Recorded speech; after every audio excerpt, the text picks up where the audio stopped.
ये वीडियो आचार्य प्रशांत जी का वीडियो है और इसमें आचार्य प्रशांत जी से पूछा गया है कि भाई राम जी ने गर्भवती सीता को वनवास दिया, जंगल में भेज दिया, छुड़वा दिया ऐसे ही, तो वो काहे के पुरुषोत्तम, ये कौन सा सही कार्य था।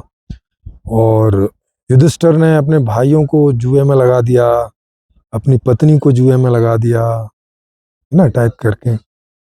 तो मतलब ये काहे के धर्मराज।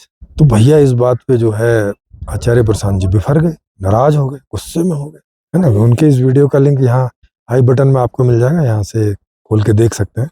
कुछ देर का वीडियो है। वो कह रहे हैं, तेंदुलकर का वो उदाहरण दे रहे हैं कि देखो तेंदुलकर ने विश्व कप में 4 रन पे आउट हो गया था एक मैच में, तो फिर उसको हम लीजेंड क्यों मानते हैं, फिर उसको हम भारत रत्न क्यों देते हैं, फिर उसको हम क्यों मानते हैं कि सचिन तेंदुलकर भारत का ब्रैडमैन है। तो बोले कि वो एक मैच से थोड़ी किसी को देख सकते हैं, लेकिन भाई तुम राम और युधिष्ठिर को तो एक ही एक्टिविटी से ऐसा देख रहे हो। मतलब कैसे उल्लू बना रहे हैं लोगों को। इनको मैच में और राम और युधिष्ठिर की एक्टिविटी में कोई अंतर नहीं नजर आता।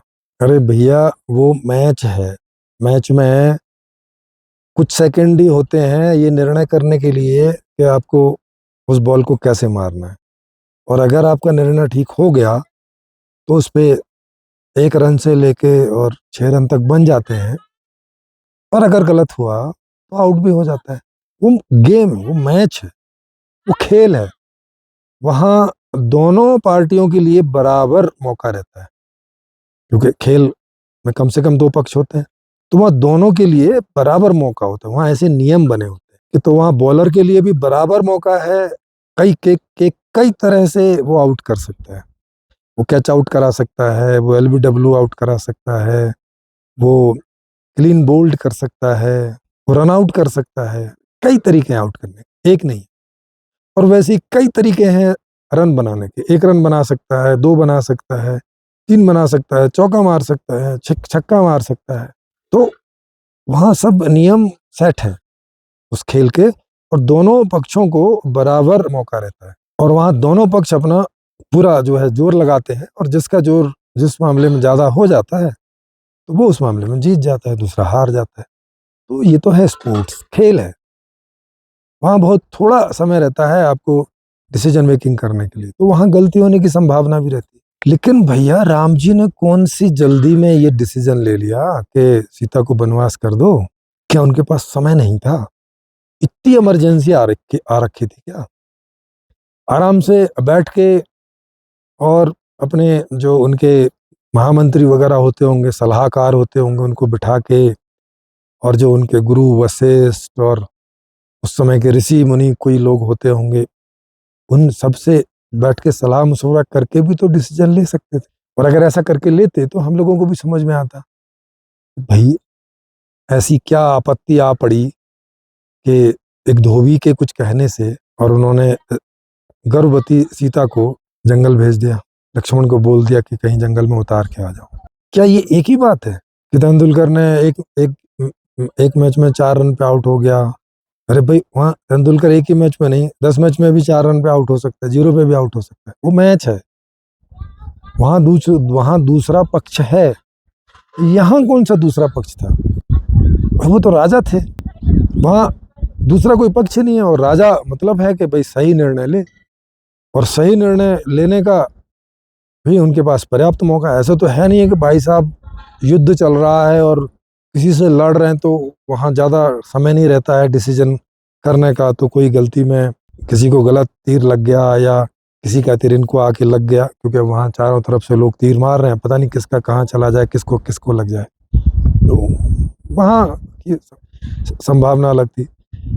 तो राजमहल में बैठ के निर्णय कर रहे हैं, और निर्णय करने के बाद लक्ष्मण को बुला रहे हैं और कह रहे हैं कि भाई इसको छोड़ाओ। और लक्ष्मण कुछ जानना भी चाह रहा है, फिर भी कुछ बता नहीं रहे उसको कि क्यों भाई, क्यों ऐसा निर्णय लिया। सीता ने भी, बेचारी ने, अपने पति परमेश्वर हैं, अब जो करेंगे ठीक ही करेंगे टाइप का, उनने भी कुछ नहीं पूछा और चली गई।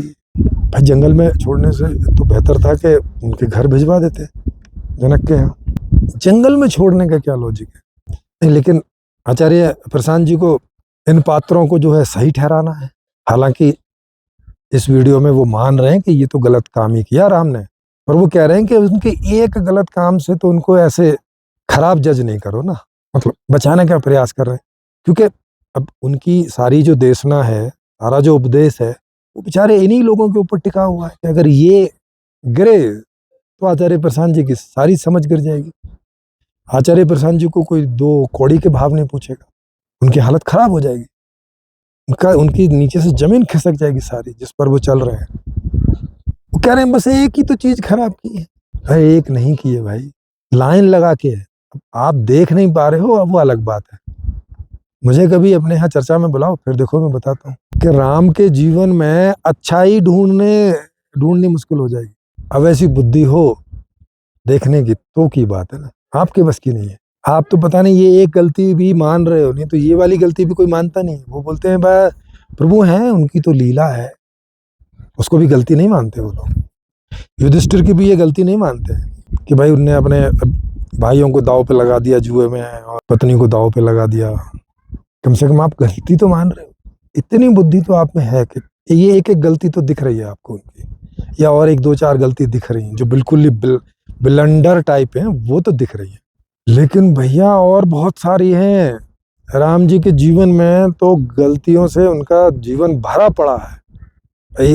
उदाहरण के लिए मैं ऐसे आपको बता दूं, मंथरा ने, केकई और मंथरा ने मिलके, ऐसा बोले तो मंथरा के द्वारा और फिर केकई उसमें शामिल हो गई, दोनों ने मिलके राम के प्रति जो है एक षड्यंत्र रचा और इनको 14 साल के वनवास के लिए ऐसा स्टेज तैयार किया कि वो जानते होंगे कि राम कैसा आदमी, मान ही जाएगा, तो मान गया और चला गया।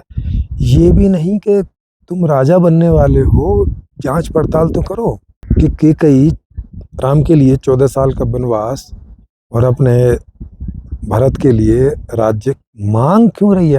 आखिर भरत को राजा क्यों बनाना चाहते, एक तो बात ये हो गई। दूसरा ये हो गया कि भाई कोई भी राजा बन जाएगा क्या, कोई तौर तरीका नहीं था वहां कि जनता चुने कि राजा कौन बनेगा, या मतलब राजा जिसको बोलते वो राजा बन जाएगा, और या फिर राजा को मार के कोई दूसरा राजा बन जाएगा, ऐसे यही समझते उस समय। और फिर भी ये सोच रहे हैं कि उस समय के लोग बड़े समझदार रहे होंगे, तो षड्यंत्र का वो उस षड्यंत्र को जान नहीं पाते, इतने अज्ञानी। जांच भी नहीं करवाते कि भाई बाप पे आन पड़ी है, बाप बेहोश हो गया है, सुन के क्या प्रॉब्लम है। बाप ने बोला भी नहीं कि तुम चली जाओ, केकई कि तुम चले जाओ, केकई बोल रही है आके कि मैंने ऐसे ऐसे मांगा है तुम्हारे बाप से वरदान, और वो अपने बाप के वचनों को पूरा करने के लिए तैयार हो गया। अरे भाई वचन बाप ने दिए थे, बाप पूरा करे, तुम क्यों कर रहे हो इन खराब वचनों को पूरा। दूसरा, दशरथ ने किसी को कोई वचन दिया तो भैया ऊटपटांग चीजें मांगने के लिए थोड़ी वचन होता है कि तुम ऐसा मांग लो कि अपने बेटे की गर्दन काट दो, या कोई ऊटपटांग काम कराने के लिए वचन दिए जाते हैं क्या। वचन का मतलब होता है कि भाई लीगल टाइप के, सही टाइप के, अच्छे टाइप के कुछ मांगोगे तो कर देंगे। अब मैं किसी को वचन दूं क्या, हाँ भाई साहब ठीक है मैं आपके काम आऊंगा, आपको कभी कोई जरूरत पड़े तो मुझे बताना, मैं आपका काम जरूर करूंगा। अब कल को वो आ जाए कि भाई मुझे बैंक जो है लूट के दो, ऐसा वचन, मेरे वचन का ऐसा मतलब होता है क्या कि कल को ये आएगा और मैं बैंक लूट के उसको दूंगा, या वो आके बोले कि आप अपने भाई की गर्दन काट दो, आपने मुझे कल वचन दिया था। क्या बिल्कुल दिमाग से पैदल थे ये लोग। दशरथ भी दिमाग से पैदल थे, वो कह नहीं सकते थे भाई मेरे वचन देने का ऐसा मतलब थोड़ी ना है, मेरे वचन का मतलब है कोई पॉजिटिव चीज मांगो दुनिया में, आपको कोई सुख ऐसो आराम चाहिए वो मांगो, अपने लिए या किसी अपने के लिए। राज्य कोई चीज थोड़ी ना है भैया, वो तो एक कर्तव्य पथ है, वहां तो जो सबसे ज्यादा योग्य होगा वो बैठ जाएगा। भरत होगा तो भरत को बिठा देंगे, राम होंगे तो राम को बिठा देंगे, या लक्ष्मण होंगे तो लक्ष्मण को बिठा देंगे। ऐसी चीजों के वरदान थोड़ी, मतलब ऐसी चीजों के वचन थोड़ी दिए जाते हैं। जैसे मुझसे कोई आके बोलने लगे देखो तुमने वचन दिया था जाके अब मोदी जी को हटाओ और मुझे प्रधानमंत्री बनाओ, अरे भाई ये कोई ऐसी चीज है क्या है। तो आप योग्य हो गए तो बन ही जाओगे, मेरे बनाने से थोड़ी बनोगे। तो कुछ समझ नहीं है राम जी को, बाद में गुरु तक से नहीं पूछ रहे हैं अपने। ये जो कह रहे हैं कि भाई आपको तो योग वासिष्ठ से कोई मतलब ही नहीं है, इनको भी नहीं है, राम जी को भी नहीं है योग वासिष्ठ से मतलब। वशिष्ठ जी उन्हें समझाने गए कि भाई तुम ऐसे वनवास वगैरह नहीं जाओ, ये गलत बात है। मान ही नहीं रहे, अपने ब्रह्मज्ञानी गुरु की बात नहीं मान रहे हैं कि वो कह रहे हैं कि ये बात गलत है तो उस पर पुनर्विचार करें और बोलें कि ठीक है गुरुदेव मैं नहीं जाता। इतनी भी समझ नहीं है। तो योग वासिष्ठ को खुद राम नहीं मान रहे हैं, जिसने योग वासिष्ठ बोला उसको नहीं मान रहे हैं, और तो छोड़ो, और तो किसकी मानेंगे, अपने पिता की नहीं देख रहे। वहाँ पूरी जनता पहुंच गई इनको वापस बुलाने के लिए, भरत खुद पहुंच गया कि भाई मुझे नहीं बनना है राजा, लेकिन अब लगे हैं कैकेयी का और उसका षड्यंत्र पूरा करने, और या कि अपने बाप का वचन पूरा करने का, भैया मेरा ही कर्तव्य है, मैं ही पूरा करूंगा। अभी तुम्हारा क्यों कर्तव्य होगा? बाप का वचन है, अगर उसने गलत वचन दिया है तो वो भरे, और सही वचन दिया तो पूरा कर दो। आप कर दो चाहे वो कर दो, और सही बात को तो वचन से पूरा करने की क्या जरूरत है? सही बात है तो किसी ने बोल दिया कि भाई अब जैसे कोई आदमी आया भूखा, बोले भी मुझे खाना दे दो, मैंने उसको कोई वचन भी नहीं दिया, तब भी इस काम को पूरा कर दो। अगर है खाना तो दे दो भाई, खा लो। यानी अच्छे काम तो बिना वचन के भी पूरे करोगे, और भैया खराब काम वचन से भी क्यों करोगे? वचन क्या इसलिए दिए जाते हैं कि कोई आपसे गंदे काम करा ले, खराब काम करा ले, उठपटांग काम करा ले? हैं, वेद फेद सब गए झेरे में। ये लोग वेद पढ़े हुए थे, योग वासिष्ठ तो इन्हीं से बना था, सब डाल दिया, सारी भैंस गई पानी में। और ये कह रहे हैं कि भाई ये कितना भी कुछ भी करें फिर भी इन्हें लीजेंड तो बोलेंगे ही।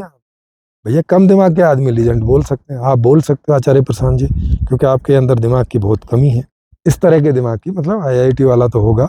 फिर और क्या कह रहे हैं? कह रहे लोगों से कि तुम ना जान पूछ के इनको जो है खराब ऐसे देखना चाहते हो राम को, कि राम में कोई गलती दिख जाए तो राम की हम उन बातों से बच जाएंगे, है ना। वो कह रहे हैं राम की और युधिष्ठिर की कोई ऐसी खतरनाक बातें हैं, खतरनाक बातें।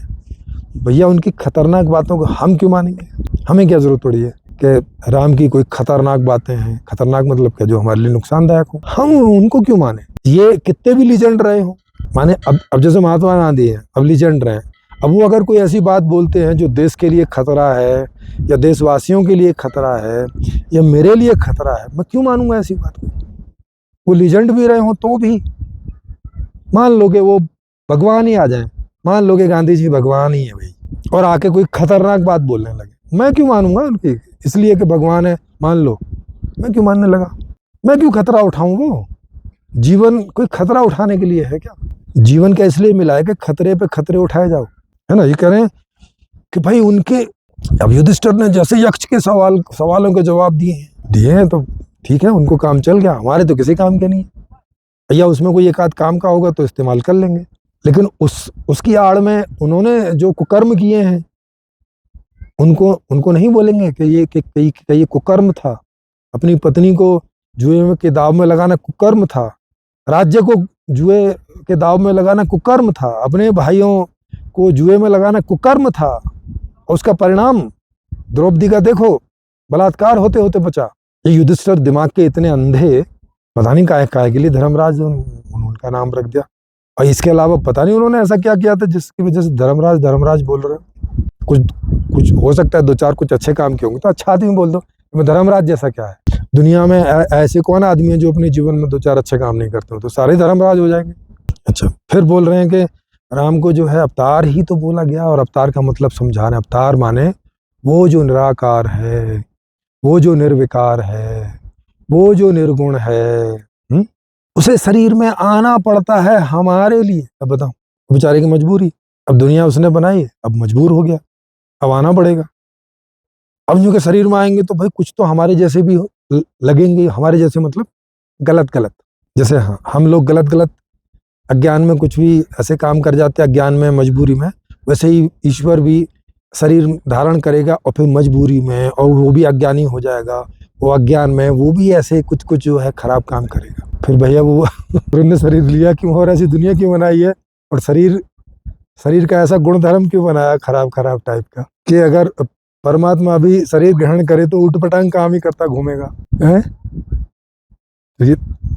आप लोग देख रहे हो, मतलब इनका परमात्मा भी कैसा है कि वो अगर शरीर में आ जाए तो उठपटांग काम करेगा है। पेड़ों से पूछेगा कि हे मृग नैनी सीता कहाँ गई, आपको पता है? दिमाग का इतना दिवाला निकल गया उसका, तो उसे पता नहीं है कि ये पेड़ नहीं बताते। पेड़ों के बीच में कोई बलात्कार कर ले, पेड़ ना रोकते हैं, ना उनको पता चलता है कि बलात्कार कोई अच्छी चीज है कि बुरी चीज है। वो बोलते नहीं, सुनते नहीं, देखते नहीं, वहां ऐसी कोई इंद्री नहीं है उनकी। पशु पक्षियों से पूछ रहे भाई यार तुमने कोई मृग नहीं देखी? अरे भैया पक्षियों के लिए आदमी कोई स्त्रियां मृग नहीं होती है। मतलब हद है। और फिर आदमी ने उठपटांग काम ही करने, तो फिर तो आप भी ये सब उठपटांग काम कर ही रहे हो भैया। आचार्य प्रशांत जी, फिर ये जितने भी आप सब उपदेश कर रहे हो सब उठपटांग ही कर रहे हो, अबोधता में ही कर रहे हो, अज्ञानता में ही कर रहे हो। फिर आपकी कोई गलती नहीं है। जब जब अवतार भी बेचारा मजबूर है शरीर धारण करके और उठपटांग काम करने के लिए, तो फिर आप किस खेत की मूली हो? आपका तो बुरा हाल हो है ही। फिर आप सोचो दर्शकों, जिनकी आइडियोलॉजी इतनी बेकार हो कि वो परमात्मा को भी अज्ञानी सिद्ध करने पे तुल जाएं, फिर कह रहे हैं कि अगर वो परमात्मा अज्ञान के जैसे हमारे जैसे व्यवहार नहीं करेगा तो हमारे किसी काम का नहीं। तो अरे तो ऐसा व्यवहार तो दूसरे आदमी कर ही रहे हैं। फिर एक परमात्मा को और एक शरीर में आने की क्या जरूरत है? परमात्मा अगर आए तो भाई कोई कोई कुछ एक विशेष बात होनी चाहिए ना, नहीं तो दूसरे आदमी तो आ ही रहे हैं। फिर अगर परमात्मा ने भी वैसे ही बन के आना है तो फिर हमें उससे क्या सीखने को मिलेगा? क्या सीखेंगे उससे हम? यही है कि अपनी पत्नी को गर्भावस्था में जंगल भेज दो, यही सीखेंगे? कि शंभू का वध कर दो, यही सीखेंगे? शंभू के वध की भी बड़ी अजीब सी कहानी है कि वो उनके राज्य में कोई एक ब्राह्मण, पता नहीं युवा अवस्था में उसकी मौत हो गई। तो ऐसा कुछ आता है सुनने में कहानी कि भाई उनके राज्य में जो है वो छोटी उम्र में कोई मरता नहीं था, मतलब बाप से पहले बेटा नहीं मरता था टाइप का, इस तरह से करके माने सब बूढ़े होके ही मरते थे, कम उम्र में कोई मरता नहीं था। तो कोई एक मौत हो गई, तो भाई पता किया गया का मतलब है कि ब्राह्मणों को ऋषियों को इकट्ठा किया, क्योंकि भाई ऐसा कैसे हुआ। तो भैया दिव्य दृष्टि से किन्हीं ऋषियों ने देखा और बोला कि कोई शूद्र है जो तपस्या कर रहा है, ऐसा तभी हो सकता है। तो मतलब ब्राह्मण तपस्या करे तो दूसरा आदमी कोई छोटी उम्र में नहीं मरेगा, लेकिन अगर शूद्र कोई तपस्या करने लग जाए तो कोई छोटी उम्र के लोग मरने लग जाएंगे। मतलब है कोई कहीं दिमाग, कुछ भी लॉजिक है इस बात में? माने मेरे कोई भी तपस्या करने से दूर किसी का बेटा जो है वो मर जाएगा या उसका कुछ हो जाएगा, उसका कोई लॉजिक है, कोई तुक है इसका? लेकिन आचार्य प्रशांत जी जैसों के लिए कोई तुकबंदी होगी, ये उसमें तुकबंदी लगा देंगे, लगा ही रहे। पिछले 10-15 साल से वो यही तुकबंदी लगाए चले जा रहे हैं। फिर कह रहे हैं कि राम का मजबूरी है तुम्हारे जैसा जन्म लेना। अब बताओ, अब ईश्वर भी मजबूर, ईश्वर मतलब इनका ईश्वर मजबूर है। माने ये किसी ऐसे ईश्वर को ऐसे रूप में देखते हैं जो बेचारा मजबूर रहता है, जन्म लेने के लिए मजबूर। पहली मजबूरी तो ये दुनिया बनाई, ये भी मजबूरी में ही बनाई होगी उसने। फिर इस दुनिया में जन्म लेने के लिए मजबूर, फिर जन्म लेने के बाद में कुकृत्य करने के लिए मजबूर। भैया ये कैसा ईश्वर है जो हर तल पे मजबूर है, तो फिर भी ईश्वर है? नहीं बताऊं। फिर कह रहे हैं कि अगर ब्रह्म मजबूर ना हो, ब्रह्म कुत्सित कार्य ना करे, तो वो फिर आदमियों के किसी काम का नहीं। मतलब ब्रह्म आके चोरी ना करे, मर्डर ना करे, फिरौती ना मांगे, तो वो वाला ब्रह्म आपके किसी काम का नहीं है। बताओ, ऐसा कहना चाह रहे हैं कि वो अगर यहाँ के जुआ ना खेले,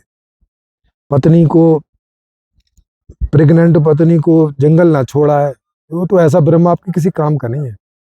वही ब्रह्म आपके काम का है जो आके आपको जूतियां बजाए, आपके घर चोरी करे, आपके बच्चे का वध कर दे, अपनी पत्नी को जो है जंगल में छोड़ दे, है ना, और कई के गलत गलत वचनों का पालन कर जाए, मृग को जाके तीर मार दे। इतनी अकल नहीं, बोले स्वर्ण मृग कोई होते हैं बोला। और फिर जब युद्ध चल रहा है तो रावण को ही जो है वो ब्राह्मण के रूप में बुला रहे हैं कि तुम हमें आगे वरदान दो कि हम तुमसे जीत जाएं। अब बताओ, वो आ भी गया उल्लू। कहानी देखो किस तरह की है। तो आ भी गया और इनको जीत का वरदान दे के जा रहा है कि जाओ तुम जीतो, और फिर भी युद्ध करने आ रहा है, ये सोचते हुए, ये जानते हुए कि जीत राम की ही होगी क्योंकि मैंने वरदान दिया है। अपने पूरे कुनबे को मरवा डालता है। मतलब कुछ भी लॉजिक है कहीं पे, कुछ भी। आई होप कि आप समझ गए होंगे कि आचार्य प्रशांत जी का जो बुद्धि का तल है वो अध्यात्म के मामले में किस लेवल का है। हाँ, आईआईटी वगैरह उन्होंने कर रखा है, तो वहाँ तो वो दक्ष होंगे ही, वहाँ उसमें उन्होंने कुछ समय काम भी किया, तो नो डाउट वहाँ तो होंगे ही। लेकिन अध्यात्म के मामले में उनका जो बुद्धि का तल है ना, वो बहुत कम है, छोटा है, देख नहीं पाते वो सही गलत का निर्णय करने का, उनके पास कोई बुद्धि, कोई विवेक है नहीं इस मामले में। फिर भी किन्हीं को लगे कि नहीं नहीं, ऐसा तो नहीं है भाई, वो तो बहुत बुद्धिमान है।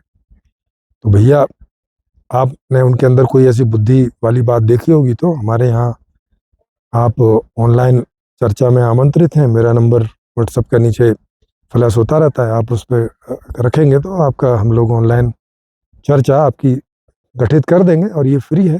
फिर वहाँ तय होगा कि उनकी कोई बुद्धि का लेवल ऊपर मिलता है या उनके चक्कर में आपकी भी बुद्धि का लेवल नीचे चला गया है।